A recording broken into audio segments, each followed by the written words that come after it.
Okay, there we are, 7 o'clock. So welcome everyone to the 15th session of council this Monday, August 14th, 2023. In-person meetings have resumed with a hybrid format option where members of council and the public can still join electronically via Zoom. The meeting is being live streamed and recorded and will be available on the Township website. All rules apply to the meeting as if everyone was attending in person. And if there is a problem with the technology impacting the proceedings of the meeting may be recessed at the direction of the mayor to confirm that the electronic format is performing effectively before proceeding further with the agenda. In the event of a connection or service disruption to those attending electronically, the mayor may recess the meeting to allow for attempts to reconnect. So we previously called this meeting to order at about 6:03 and we were in closed session in between then and when we opened this open session. So I would like to report out in Rise and Report, and I'm just reporting out that in the continuing interest of transparency and open government, the mayor reports in open session the following outcomes from today's closed session meeting. The closed session minutes of June 26, 2023 were adopted as circulated. The council received a closed session report, SR 2456, and council received a verbal update regarding the closed session edition related to security of property, and direction was provided. Do I have a mover for this? Councillor Willis, so moved, seconded by Councillor Ennis. All in favor, please raise a hand. Motion is passed. And then we have a second resolution as direction was provided, and I'd ask the deputy mayor. Through you, your worship, I move that council approves that the $5,000 deposit regarding purchase and sale agreement for lot 15 in the Loyalist East Business Park be returned, and then that an appraisal of lot 15 be undertaken and a staff report come back to council on a recommended purchase price. So moved. Do I have a seconder? Councillor Ennis. All in favor, please raise a hand. Motion is passed.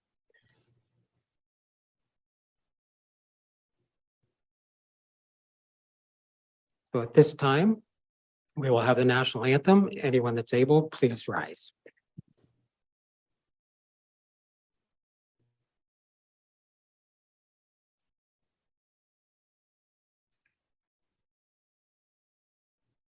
All right, 1 second.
We acknowledge that we are being hosted on ancestral lands of the Haudenosaunee, Mississauga, and Omama Winini people. We acknowledge and welcome the presence of all Indigenous peoples, including the Métis, Inuit, and other First Nations from across this vast land, who also make this place home. The lands we are on today are recognized in the Two-Row Wampum, Dish with One Spoon Treaty, Treaty 27, and the Crawford Purchase. At this time, I would just like to make note that Councillor Budrick is expecting to come in virtually, but has been tied up. So he may enter the meeting when he becomes available, and Councillor Broderick is in the meeting virtually, and you can see him on the screens. So now we go to the open forum. First 15 minutes of any regular council meeting is set aside for open forum. Any individual may address council to voice opinion or subjects of municipal concern, excluding matters subject to the public meetings, i.e. under the Planning Act. Can only speak once and for no more than 3 minutes. Notice is hereby provided that under the authority of the Municipal Act 2001 and in accordance with Ontario's Municipal Freedom of Information and Protection of Privacy Act, that all information provided for or at a public meeting, consultation, or other public process are considered part of the public record.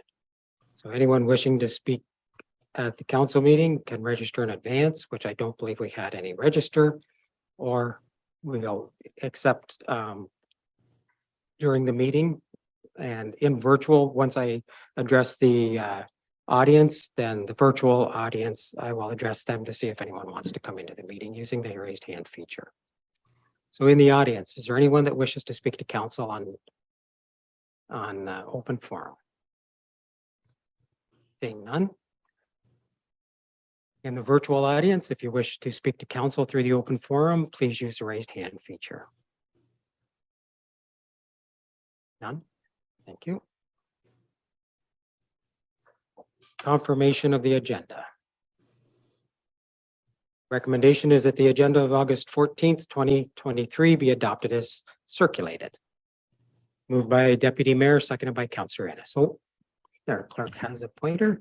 Through your worship, we do have item 9.2. The individual who's under scheduled delegations has called to advise they won't be able to attend. So that will be removed from the agenda. Okay. So as amended. As amended, seconder's good. Call the question. All in favor, please raise a hand. Motion is passed.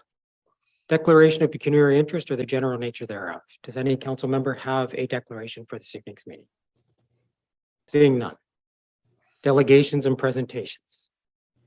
Firefighter Roddy Todd, who has put in 45 years of service to Loyalist Township as one of our dedicated firefighters. The chief is going to come up and say a few words, and I'll step down beside the chief.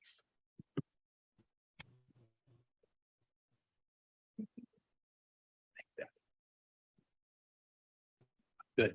This is going to be short. Mayor Hagedorn and members of council. Although the emergency services traditionally holds a firefighter recognition event every few years, occasionally we have someone who has gone above and beyond in providing a service to our community. Tonight, I have asked council to acknowledge one such firefighter who has completed 45 years of service to our community.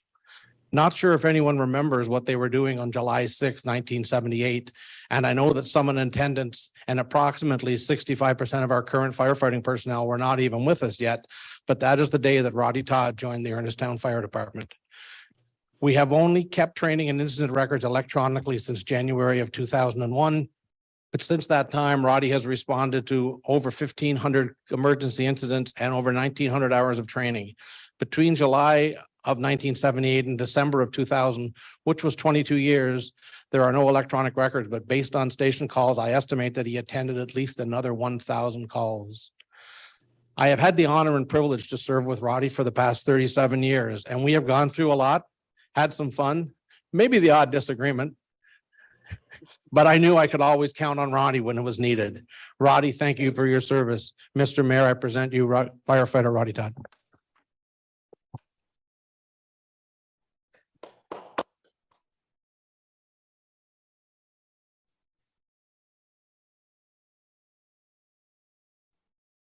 I would just like to present this plaque to firefighter Roddy Todd on his retirement of 45 years service.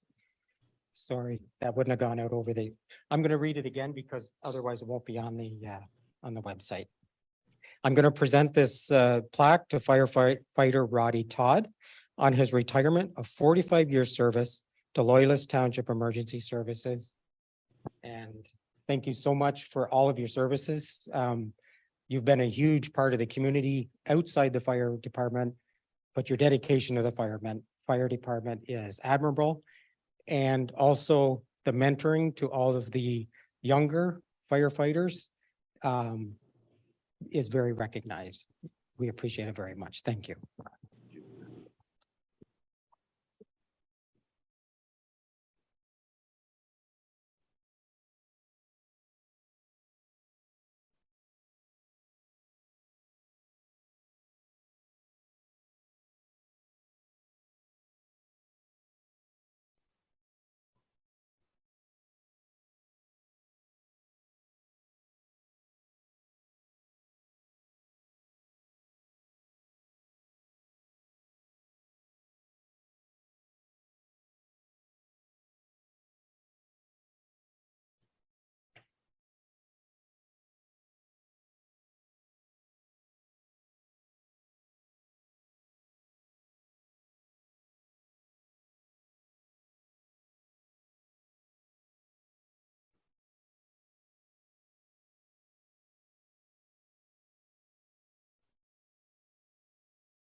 Thank you, Roddy Todd, for your service to the township. We really appreciate it.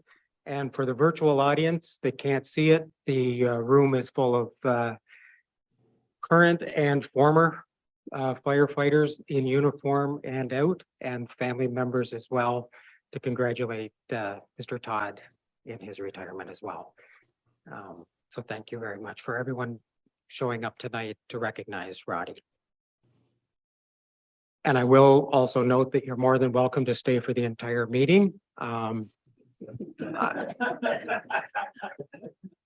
Okay, I get it. You're welcome to leave if you want to, but if you wish to stay, please stay and as well. Thank you so much for being here.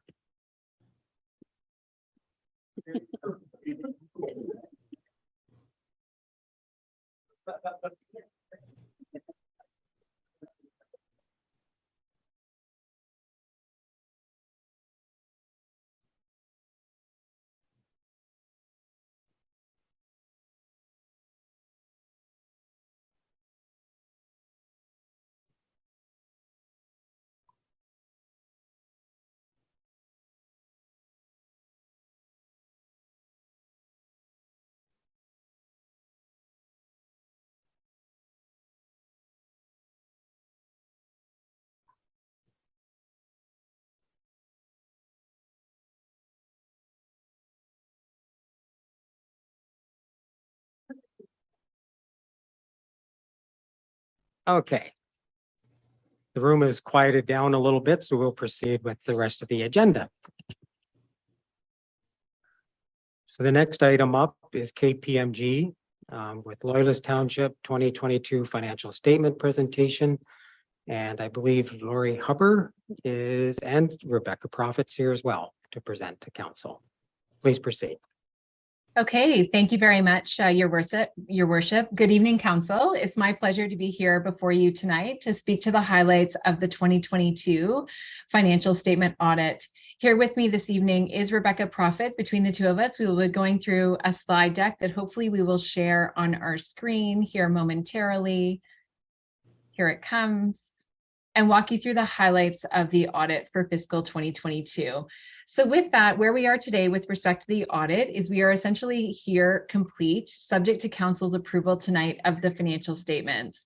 We'll walk through the subsequent slides, which give you a little bit of insight in terms of the numbers themselves, recognizing that management has also provided quite a detailed report in the package later on the agenda this evening in terms of the numbers themselves. So most of our comments here tonight will really focus on the audit process itself. So with that, Rebecca, I will turn it over to you. Thank you, Lori, and it's a pleasure to be here this evening. So as Lori mentioned, I'll start with a few of the highlights from the draft financial statements included in the package. So the first one here being your statement of financial position. So as you see here, your total financial assets have increased over $10 million this year to $51.4 million. And that's largely driven by an increase in cash and an increase in investments. Your cash at the year end is $34 million and your investments are $7 million. And this strong cash position, as you'll hear from management and from the package, is carry forwards at year end due to capital projects, and within your investments, an increase in your bond holdings in the year, with those being held to maturity in April 2028. Some other increases in your assets include your receivables, so increases in your taxes receivables, and really seeing the normalization coming out of the pandemic in terms of the taxes receivable at year end, as well as some grant receivables related to specific projects. On the middle of the page there, you see your financial liabilities. At year end, they're $53.8 million, up from $28.8 million in the prior year. But that's really related in part to that $23 million for the new loan for the industrial land development, as you're aware of. So that's included there in your long-term debt, the last caption there, and your total financial liabilities being at $31.5 million this year, up from the $10 million in the past year. Some of the other fluctuations in your financial liabilities include an increase in your accounts payable, and there's $500,000 for security deposits, which is really indicative of the development going on in the township, as well as some other payables for capital projects.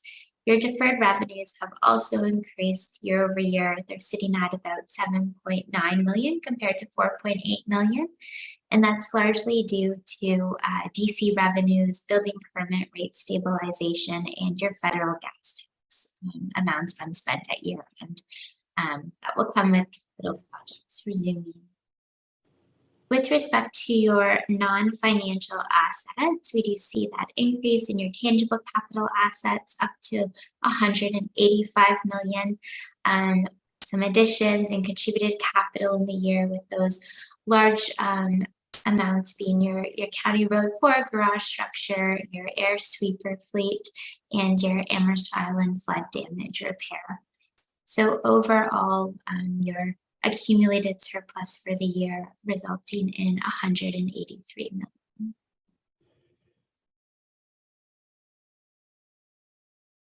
On the next slide, we just show a bit of a visual representation of your additions and contributed capital in the year. So largely due to your road infrastructure making up 24%, that was about $4.8 million of your additions. And that's quite comparable to prior year, where road infrastructure made up 21% of your additions. Your water infrastructure at 23% of the additions this year. It was 25% last year. And to quantify that, it was $2.4 million in additions this year. Your wastewater infrastructure at 19%, that was $2.3 million in additions this year, and comparable to last year at 20%. And finally, the other large piece of the pie being your stormwater infrastructure, with 13% of your additions in year being $4 million, when it was about $1.7 million last year, and making up 15% of the pie in the prior year. This next visualization shows a bit of a trend analysis demonstrating the predominant reserve funds that have accumulated over the past 5 years. So within your general rate reserve funds, the more significant reserves there being your general capital, which is sitting at $4.4 million, and your community benefit at $2.3 million. In the prior year, we had saw the updated reserve and reserve fund policy and the new surplus management policy. So as a result, in the current year, We do see your working capital fund holding 1.3 million of the 3.6 million in the reserves fund. And within the service rate reserve funds, your water and sewer impost fees have grown to 5.6 million and 6.4 million respectively. And then the other statement I'd like to present here being your statement of operations, so your revenues and expenditures for the year. You'll see there that your total revenues have increased 4.4 million year over year. So seeing your municipal taxation rate increases, higher supplemental property taxes, as well as your user charges growing to 16.7 million, up from 14.8 million, largely due to that increase in consumption in water, sewer, the impost fees, building permit revenues, and ferry passenger fees all picking up again, coming out of the pandemic. Your investment income increasing year over year as we saw that increase in the balance, likewise increase in the income. And within your other revenues, we do see the increase in the wind electric supplemental funding for the year. Your total expenditures being 60 million compared to 33 million in the prior year.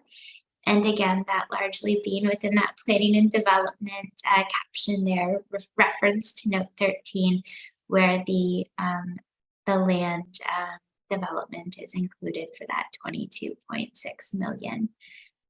Some other items within your expenses there being increases in wages. So within that, the protection services being with a full complement for the year, and certainly seeing the recognition this evening to one of those firefighters. The development loan and the interest on the long-term loan as well, hand in hand being up, and the rehabilitation of the Layer Cake Hall heritage property also increasing the expenses year over year. Within your other income and expenses related to capital, we do see more developments at the stage of recognition. So therefore seeing that increase in the contributed capital being recorded within the year, your DCs being recognized from deferred revenue, along with the County Road 4 and 6 and the garage work, and the decrease in user charges for CSC at the Bathwater plant expansion as it was completed in the prior year.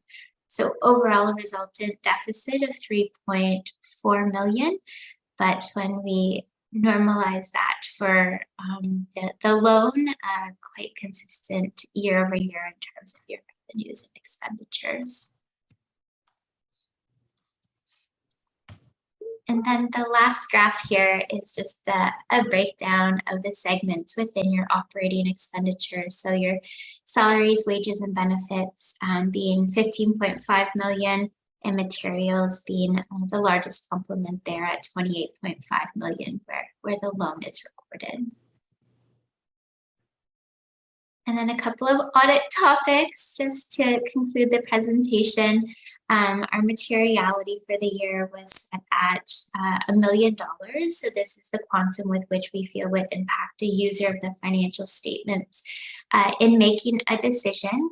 And this translated to an audit misstatement posting threshold of $50,000. So to the extent we identified any differences above this amount, we would have brought those forward to management to request corrections within the financial statements. But as you see here, there were no differences corrected or remaining uncorrected throughout the audit. And another item we would bring forward would be any significant control deficiencies. And as you will see here, there were no significant control deficiencies identified throughout the course of the audit. We do share a separate letter with management with other observations, but certainly nothing that rise to any level of significance to bring forward here. And for your reference, we do have a requirement to consider as part of our audit approach, management's override of controls and recognizing the unique position management is in when it comes to the books and records and any manual information there. So we were able to perform our planned audit procedures, largely looking at journal entries, and did not uncover any issues to the performance of this procedure. And when it comes to significant accounting policies and practices, fairly quiet this year, nothing to highlight. There are upcoming pronouncements which are included in our appendices, and management has also disclosed what those future pronouncements are under note 20 to the financial statements. And the big one certainly being asset retirement obligations. I know Lori will speak to this as well as we get through our presentation, which will be a new standard applicable for next year's financial statements. So with that, I'll turn it over to you, Lori. Thanks very much, Rebecca. So the final piece really to share with you tonight in terms of our audit is ultimately the culmination of a lot of effort into our single deliverable, which is our independent auditor's report. Our independent auditor's report has been circulated in draft. It is a clean audit opinion based on the findings that you've heard or lack thereof. A clean opinion states that in our opinion, we believe the financial statements do present fairly in all material respects the financial activities of the township for the year ended December 31, 2022. The report does carry on at length. This is what a standard audit report does look like in Canada that is clean. It does cover off management's responsibilities for the financial statements along with your own, being those charged with governance, and certainly our own as well, being the auditor's responsibility for the audit of the financial statements. And again, as I said earlier, with the anticipation that the financial statements will be approved here tonight by council, today would be our audit report date. If we jump ahead a couple of slides, just as Rebecca had mentioned, there are new accounting standards coming into play for fiscal 2023. We've highlighted them here for your information. I would say it's rare when accounting standards come in that have a significant impact. I can tell you across the board from municipal government, along with other governments that have already implemented this new standard for the March year ends. It came in April 1, 2022. So we're starting to see a sweep of them through different sectors with different year ends. So with municipals coming up for December 31, just to say we will work with the team quite closely to make sure that the adoption of asset retirement obligations is appropriate and is accurate. It will have implications on the financial statements, and certainly will be pleased to provide any assistance as might be required.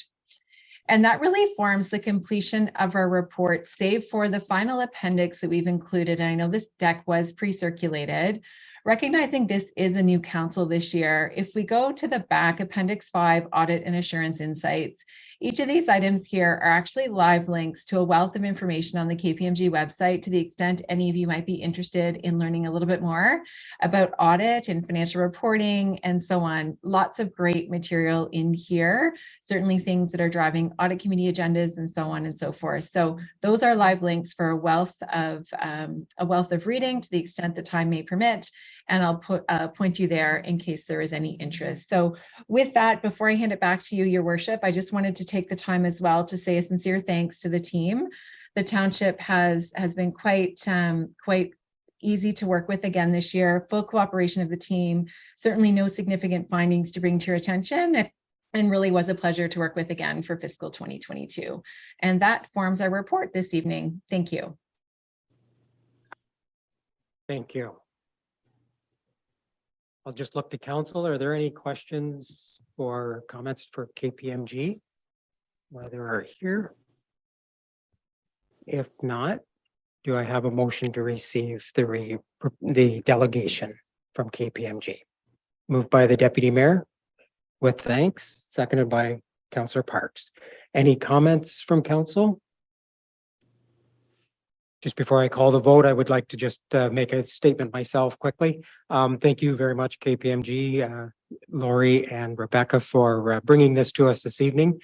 This is always, it's an annual event, but it's one that is good to, I was going to say good to get behind us, but one to have completed and be able to move forward into our next, working in our next fiscal year.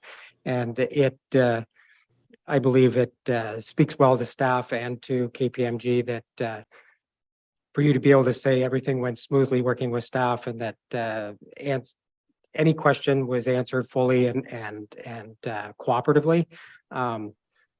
I do believe we have an amazing staff in the township here, and it's good. I take that as reiterating that they work well when they're the ones being questioned. They work just as well as when they're the ones just doing their job and doing their work. So I appreciate that. So with that, if there's no further comments, I'll call a question. All in favor, please raise a hand. Motion is passed. Thank you, and we will be dealing with the year-end financials, as you mentioned. It's up next, yeah, in just a couple items. Thank you. Thank you.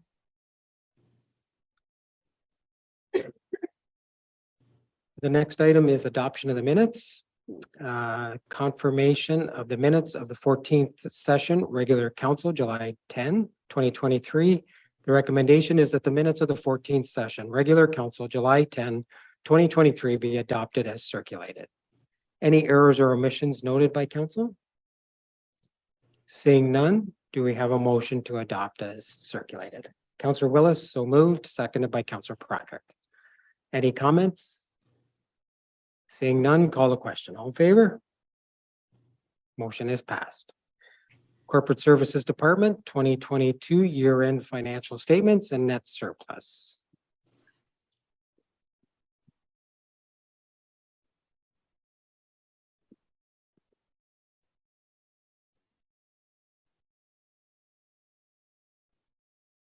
Welcome. Did you have anything additional to share, or are you just here to answer questions?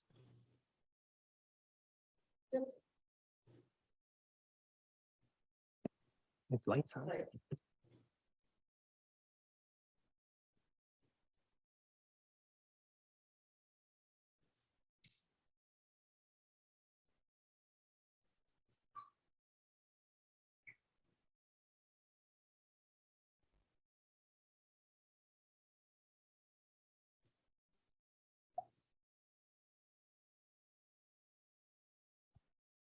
Thank you. Okay, is this better? Okay, so I just wanted to thank the staff at KPMG for their work on the audit this year, as well as our internal staff in the finance division, including our new deputy treasurer, Steve Shapaniak, who you may or may not have met, members of council, as well as our interim treasurer, Alita Moffat, and our previous treasurer, Phil Reniers, and our previous deputy treasurer, Brianne McNevin, and our accounting clerk responsible for general ledger, Jen Farber, who has provided continuity through the entire process, and we really appreciate her work as well. So just a quick thank you to staff for getting us to this point, and we're happy to answer any questions that council may have. Thank you. Council, any questions, clarification prior to a motion? Seeing none. We have the report with the recommendation that the report from the Finance Division, August 14th, 2023, read 2022 year-end financial statements and net surplus be received, and that 1, the draft 2022 audited financial statements be approved.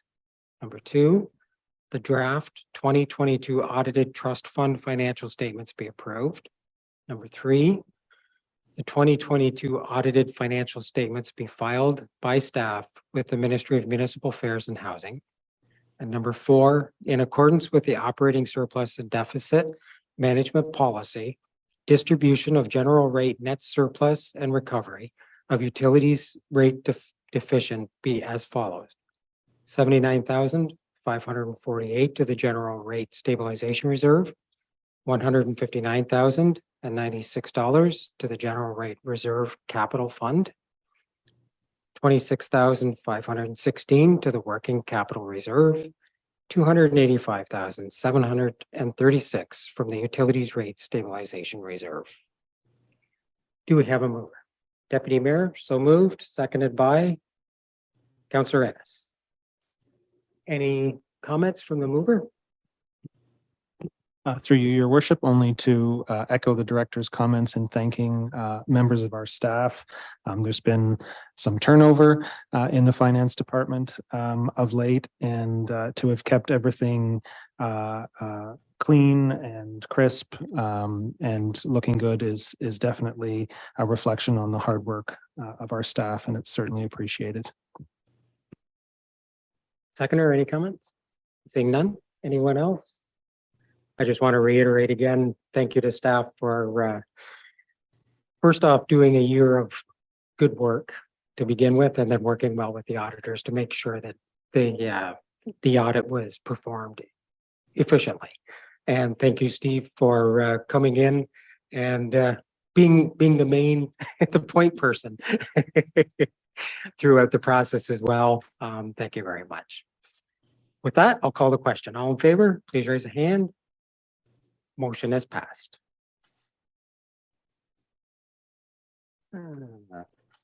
General insurance renewal, and nothing to add. Okay. So we have the report before us. Council, any questions for clarification? Councillor Willis.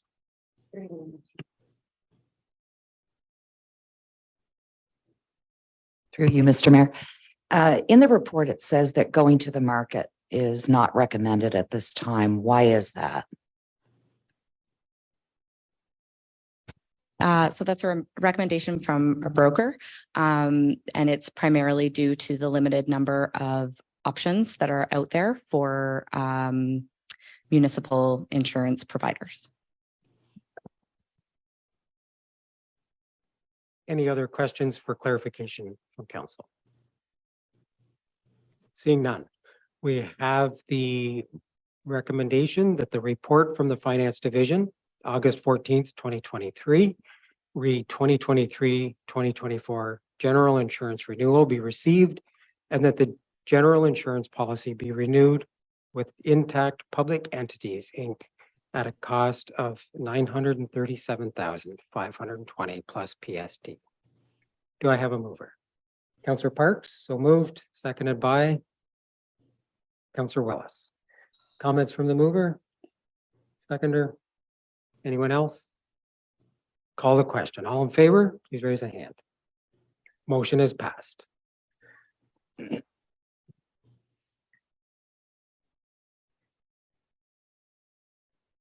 Next up is the application to Housing Accelerator Fund. And we've gained another staff member here. Is there anything to share beyond the report or just for questions? Nothing to add? Council, any questions for clarification before receiving a motion? Deputy Mayor. Through you, your worship, to staff on page 5 of the report under the subheading Initiative 2, it says professional training for staff that would result in staff undertaking reviews on particular studies that are not highly complex, that would typically be peer reviewed, resulting in commenting delays. This would include training by noise engineers to review noise impact studies. Other potential engineering studies will also be explored further in this regard, such as hydrological studies. So my question is, can staff comment on the increased liability in delegating studies that are typically peer reviewed?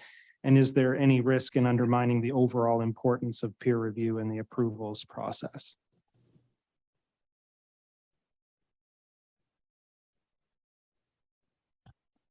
So as far as increasing liability, it would be under, errors and omission if we would, miss something in the, but one thing we have to remember is those noise study or even hydrological studies or traffic studies for that instance, they're all, even the original ones are all done by professionals as well. So the township staff basically reviews it from a municipal standpoint. What we're thinking is, especially for the noise, we used to have staff that would do those peer review. It's based on the Ministry of Environment's guideline. And it's just the ministry is no longer offering training. We have new staff. So we thought that for fairly simple applications, most of them we do peer review because we don't have the staff right now they're qualified to do that. But once we get qualification, instead of defaulting and do a peer review, which increases the cost to the applicant, we feel that we could do some in-house as well. But we would have to make sure that staff have the knowledge and experience to do that. So even with training, we could set up some mentorship as well with our current peer reviewer to help us get our staff to the knowledge they need to be in order to do the peer reviews.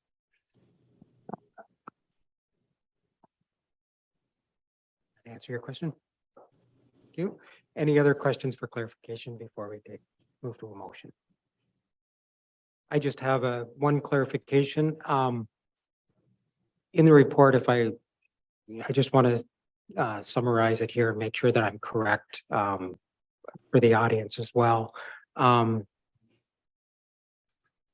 deliverables are in 4 milestones, 25% per year for 4 years. And the township receives their funding as long as we meet our milestones for year 1, 2, and 3. And then the 4th year, it appears that the developers will play a part in that, because then we would be looking for them to implement the proper development so that we could get the last 25%. Is that correct?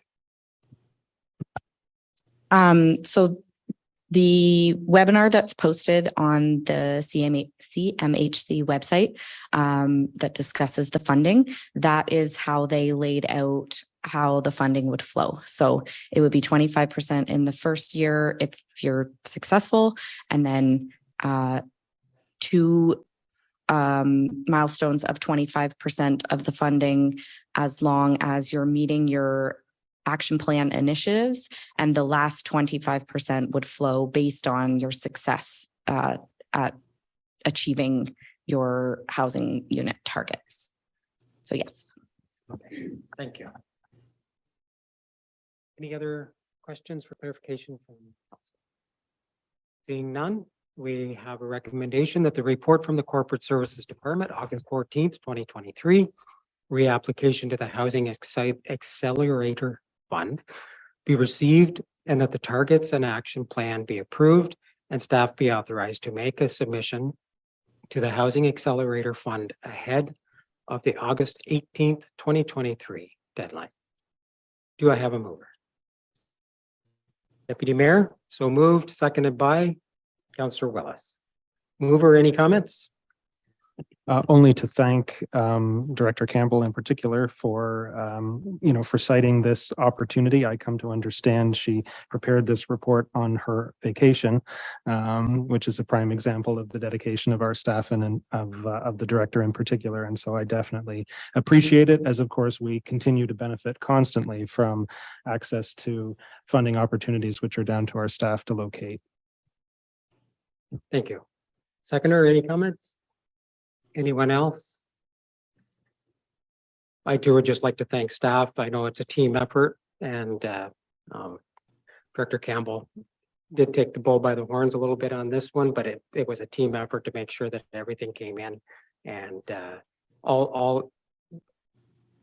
it encompasses different departments, and so all departments had to play their share in making sure we got to this point.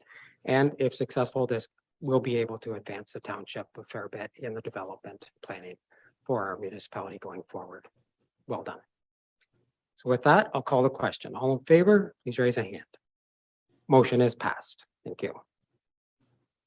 Economic growth, the draft of plan approval extension for ATL groups. Yes. What did I miss? Oh, yes, thank you. I'm scrolling too fast.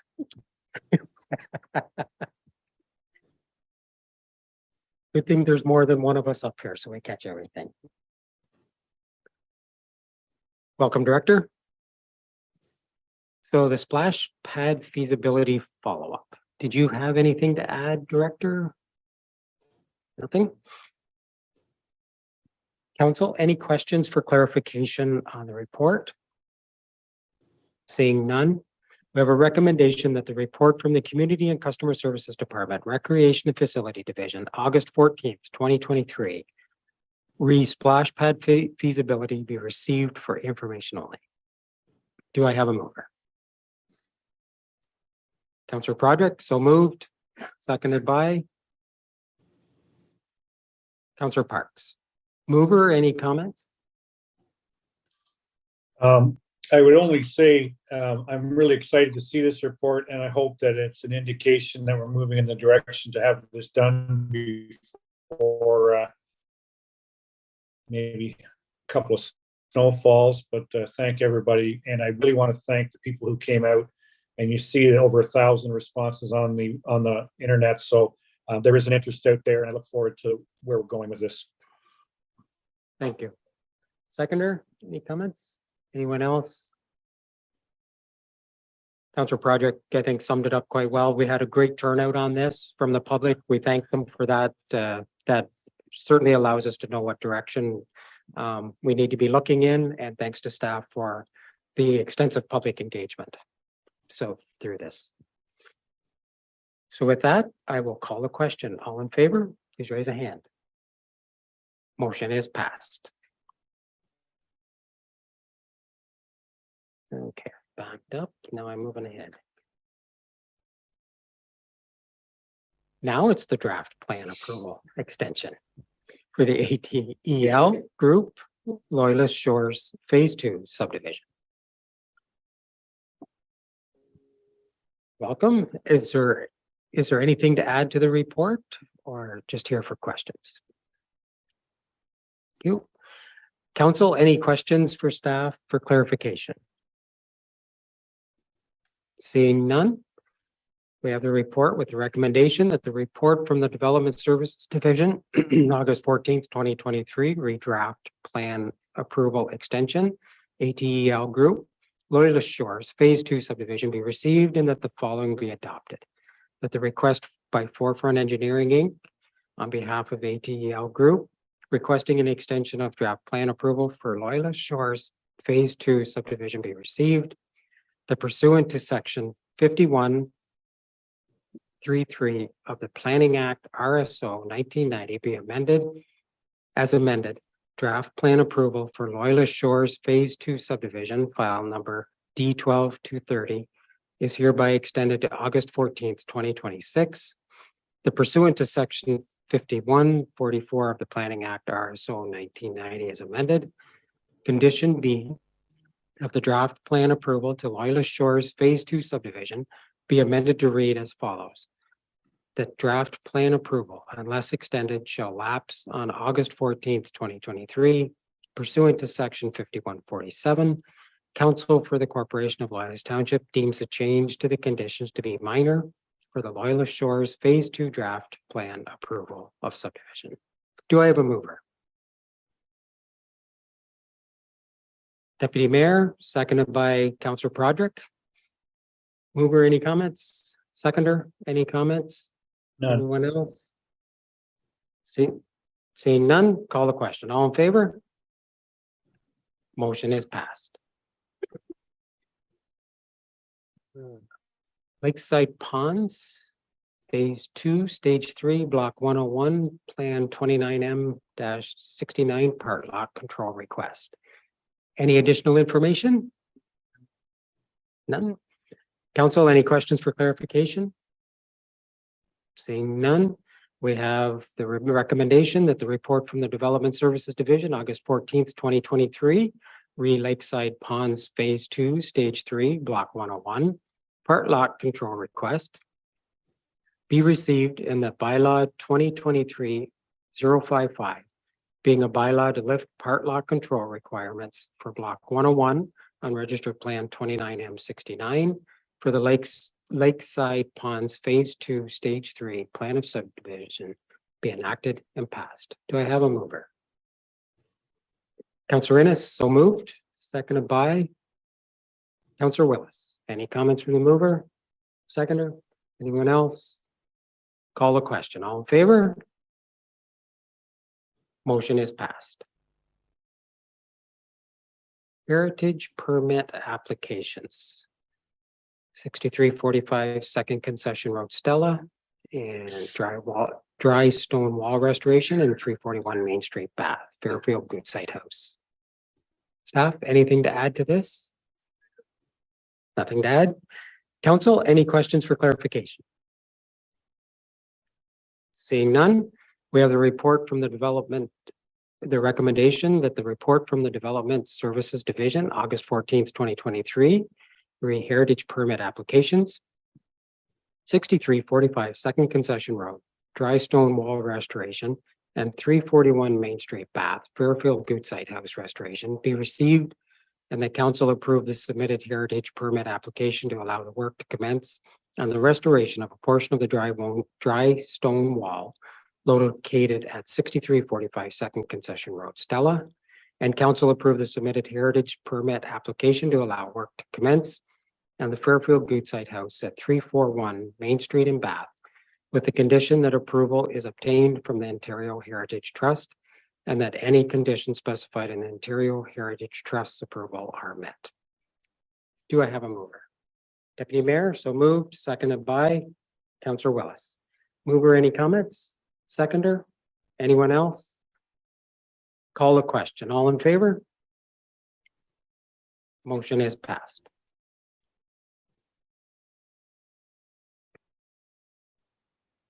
Public Works Garage Extension Budget Transfer. Welcome. Anything to add to the report? Nothing to add. Council, any questions for clarification?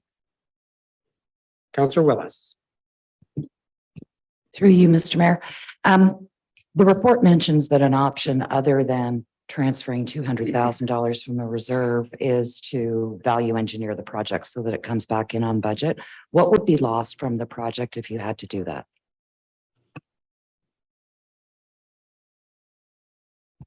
Through your worship, I can't really say. It's anything unknown that comes up.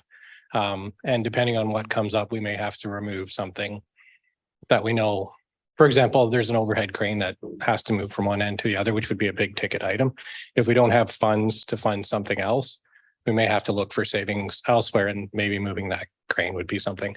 But because it's contingency, it's all unanticipated costs. There are some things that we would have to do. For example, the rock excavation for the pond and the parking lot is a must do. So we have to do that. So we'd have to find the savings somewhere else. So we'd have to take a look at it on a case by case basis. Any other questions for clarification? Seeing none, the recommendation with the report is that the report from the Engineering and Environment Division, August 14th, 2023, read Public Works Garage Expansion budget transfer be received, and that council authorize an additional allocation of $200,000 of development charges to cost center 180025 Public Works Garage Extension. Do I have a mover? Deputy Mayor, so moved, seconded by Councillor Broderick. Mover, any comments? Seconder, any comments? None. Anyone else? Seeing none, call the question. All in favor, please raise a hand. Motion is passed. Emma Street Servicing Agreement.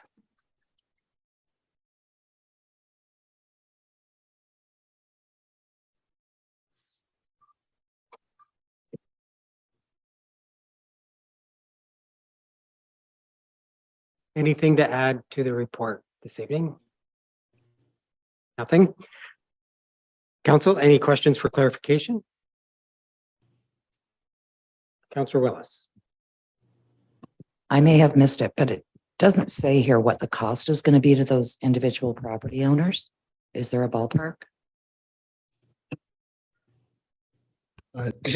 Through the mayor, we don't have a figure right now that has been sorted out, but once through the agreement, that figure will be in the agreement. But at this point, we don't have a solid cost for putting in the services.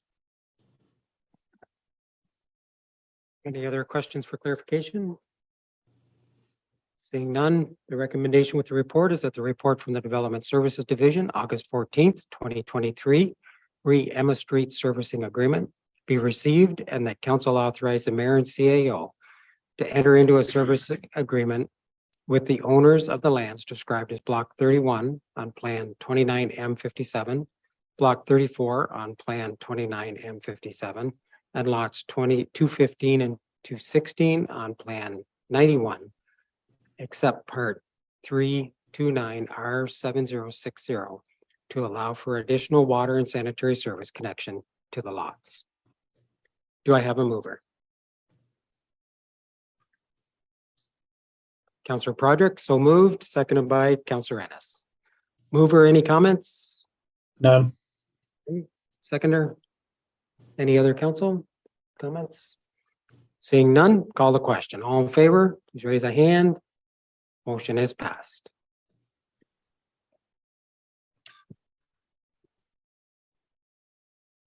Communications for consideration. First one is AMO policy update, property tax reassessment, where they're looking for endorsement on having the province move forward in the reassessment of properties within the municipalities. How does council wish to deal with this? Deputy Mayor? Through you, your worship, I move to receive and support. Receive and support, seconded by Councillor Parks. Any comments from the mover? Seconder? Anyone else? I fully support this. I guess that's an obvious statement. I've made it many times. With that, I'll call the question. All in favor, please raise a hand. Motion is passed. Proclamation.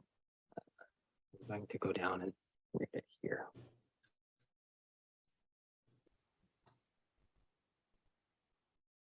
I have to get this centered so I can see it. Proclamation request from the Ontario Coalition for Better Childcare 23rd Annual Childcare Worker and Early Childhood Educator Appreciation Day, October 17th, 2023. Council, how do you wish to receive and support? Councillor Willis. Motion to receive and support. Receive and support. Do we have a seconder? Councillor Broderick. Mover, any comments? No. Seconder?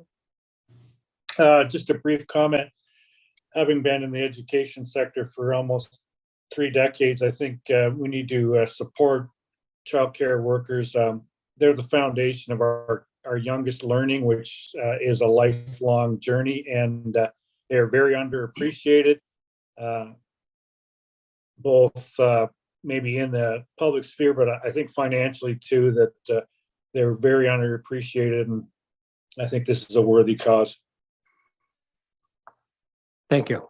Any other comments from council? Seeing none, call the question. All in favor? Motion is passed. The next one is Rail Safety Week 2023 proclamation request. How do we wish to proceed with this, council?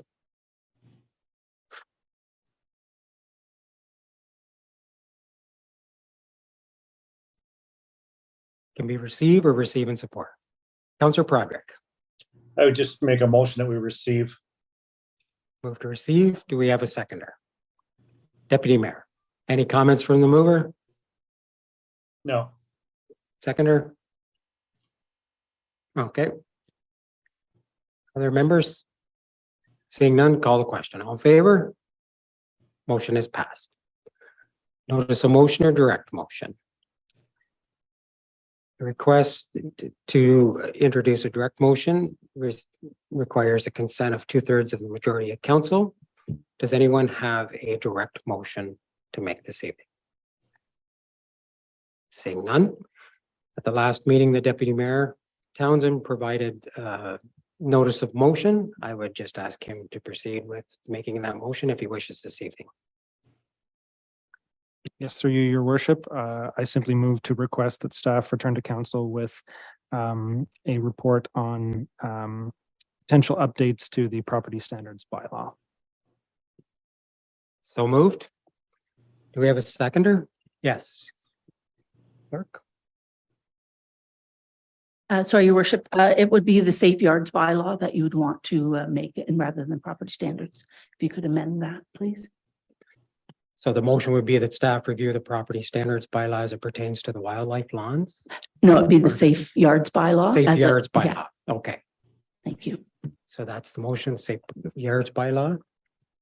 Okay, and okay, thank you. So we have a mover. Do we have a seconder? Councillor Willis, mover, any comments? Simply to say the motion or the notice of motion was given at last meeting, which was to reflect as an action item on the delegation of a particular individual that presented to council. Essentially, we will probably continue to see issues around property standards pertaining to rewilding, no mow may, different trends that are geared towards environmental protections and enhancements and pollinators and all of those other things.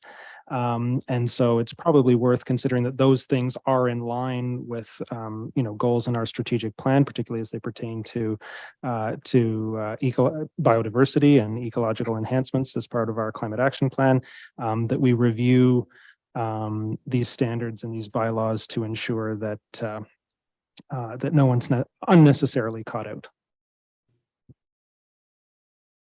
Thank you. Seconder, any comments? Any other comments? Councillor Broderick. Yeah, just to reiterate a lot of what the deputy said, but having met with the delegation from the last meeting, I do see this as a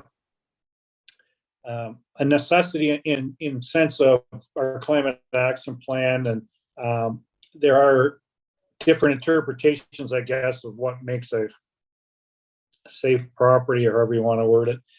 And I think we have to also balance the fact that we're a rural suburban type community, and it's going to be different variances. And the one thing that the presenter asked me or told me that, if that's the case of standards, then he mentioned the county and the township that we would have to do some of the things in terms of cutting our lawns, et cetera, et cetera. But I do think it's a worthy cause to look at it and to come up with some kind of action.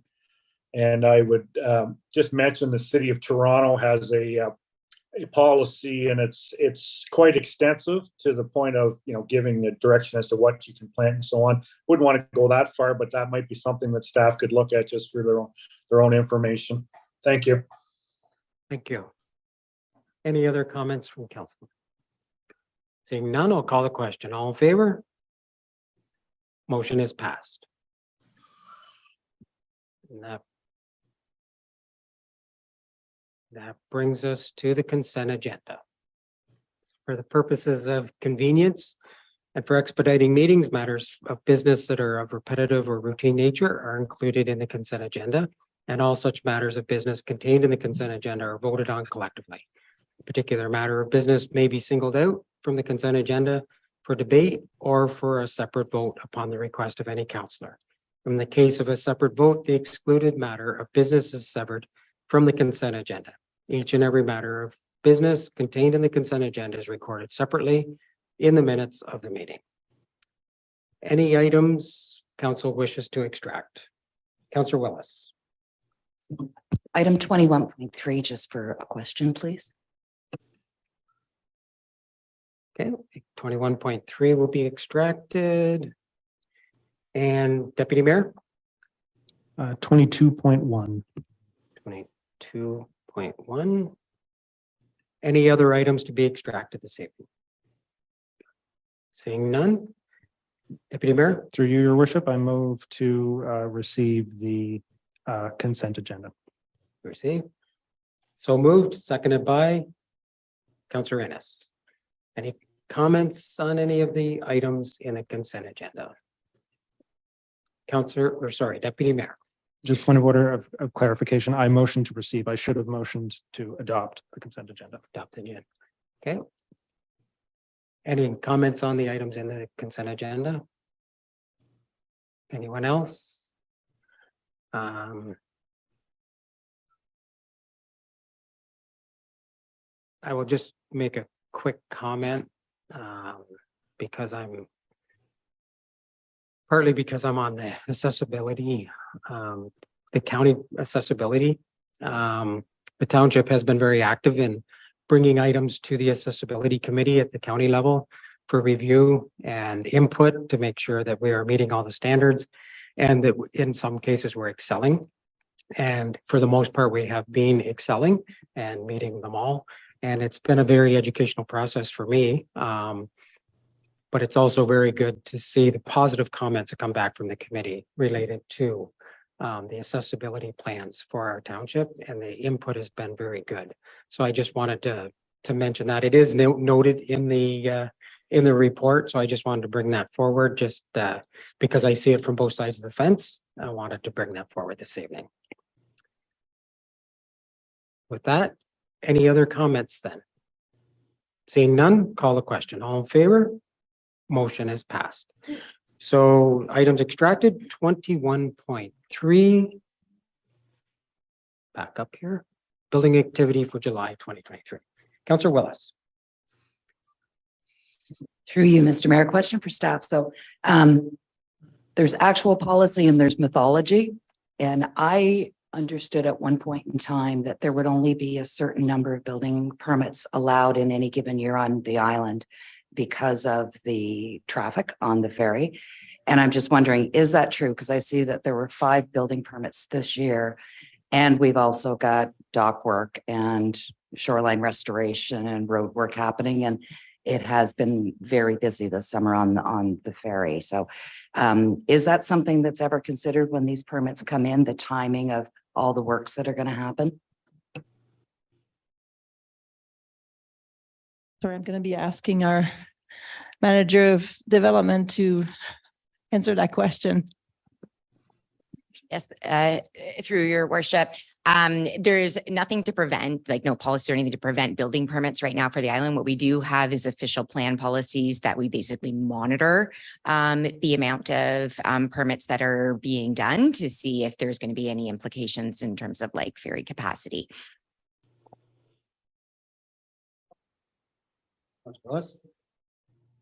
Do you use specific formulas? Do we understand how many truckloads go into building a 2,000 square foot house? How many cement trucks, how many trucks with trusses? Because it has been particularly onerous this year. No, through your worship, I can confirm, no, we don't measure those kind of statistics.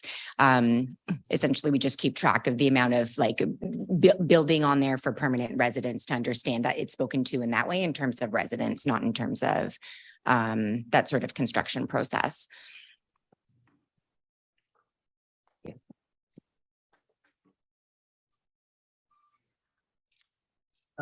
Before I take any other questions on this, could I get a motion to receive or receive in whatever motion you'd like? Motion to receive. So moved through Councillor Willis, seconded by Deputy Mayor. So any other questions related to this item? Seeing none, call the question. All in favor? Motion is passed. The next item is 22.1. Towns of Essex, Code Red and Code Black frequency. Deputy Mayor. Through your worship, I would move to receive and support. Receive and support. Seconder, Councillor Parks. Mover, any comments? Only that obviously the mayor and I sit on county council, and this is an issue for Lennox and Addington County as it is for almost anywhere. It's an extremely important issue that the province definitely needs to address. People's lives are at stake. And so even though obviously this is the town of Essex, it's an issue that affects us all and certainly here in Lennox and Addington County, particularly as it pertains to our ambulances that go to Kingston, to the city. This issue is definitely a big issue there. Thank you. Seconder, comments? Any other comments? I would just like to reiterate with the deputy mayor and I sitting on county council, we received the reports and the information regarding the ambulance, the paramedics, and the offload delays are at times quite substantial. It ties up our paramedics and the ambulance units, and also has the potential to cause delays in response to our residents. So although this is a county issue, I believe it is important that the municipalities support this review and in a way of supporting our county being able to provide adequate paramedic service. So with that, I go back and call the question. All in favor? Motion is passed. Okay. New business updates from members appointed to county council committees and local boards. And on there, it does have the Lennox and Anthem County Council portal as well, which has a fair bit of good information, I believe. I'll speak on it. I'll let everyone else speak first. Does anyone have any items from committees or local boards that they wish to present this evening? Seeing none, with the county council portal, I would just encourage everyone to take a look at it. It does have a lot of good information. And at the last county council meeting, it was actually a little road show. In the spring, we did a tour of the southern part of the county, Loyalist, Napanee, and a portion of Stone Mills. And the last meeting, we did the northern portion. And it was well worth the trip. We got to see a lot of infrastructure that it's hard to believe what all we do with the county to be able to do this, including managed forests on top of everything else. So it was very interesting. We did have a council meeting. We held it in the town of Flinton at their chambers. So it was very good. So just little things like that. The tour route that we took and all of the information is on the agenda on the county council portal. So I just would like to encourage anyone to go there and stay up to date on that as well. That's it for updates. Members' privilege. Any items under members' privilege this evening?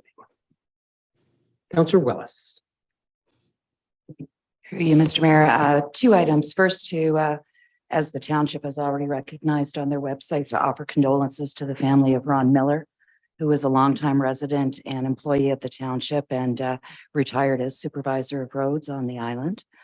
And secondly, congratulations to Andrew Calling, who's a young man who lives in the township on Amherst Island, and he represented Canada at the World BMX Championships in Scotland last week and did very well. So congratulations to him. Thank you. I did read about that, and that was quite an accomplishment for him. Very good. Any other items this evening? As was part of the delegation, I just want to mention Roddy Todd, 45 years service to our community. That's quite an accomplishment as well.